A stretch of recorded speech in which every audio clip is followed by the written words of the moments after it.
ഞാൻ ഡോക്ടർ ദാമോദരൻ ഇപ്പോഴത്തെ ചെന്നൈയിൽ നിന്നും ലോക കേരള സഭയിലെ പ്രതിനിധിയായി വന്നിട്ടുണ്ട്. ഇത്രയൊന്നും ഒരു പ്രതീക്ഷയോടെ ആയിരുന്നില്ല വന്നത്, കാരണം ആദ്യത്തെ പങ്കാളിത്തമാണ്.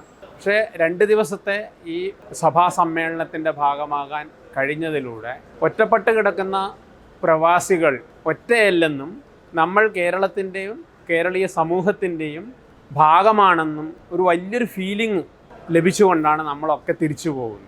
അത് ഈ ലോക കേരള സഭയുടെ സംഘാടനത്തിൻ്റെ ഏറ്റവും വലിയ ഒരു നേട്ടമാണെന്നാണ് ഞാൻ കരുതുന്നത്. അപ്പോൾ നോർക്കയെ പറ്റി കൂടുതൽ അറിയാനും നോർക്ക ഒരുപാട് കാര്യങ്ങൾ ലോകത്തിൻ്റെ പല ഭാഗങ്ങളിലും ചിതറിക്കിടക്കുന്ന പ്രവാസികൾക്ക് ചെയ്തു വരുന്നുണ്ട് എന്നുള്ള കൃത്യമായിട്ടുള്ള കണക്കുകളോടുള്ള അറിവും ഈ ലോക കേരള സഭയുടെ പങ്കാളിത്തത്തിലൂടെ നമുക്ക് ലഭിച്ചിട്ടുണ്ട് എന്നുള്ളതാണ്. ഇതുപോലുള്ള ഒരു കൂട്ടായ്മ ഉണ്ടാക്കി തന്നതിൽ കേരള സർക്കാരിനും നോർക്ക റൂട്ട്സിനും ഒരുപാട് നന്ദി.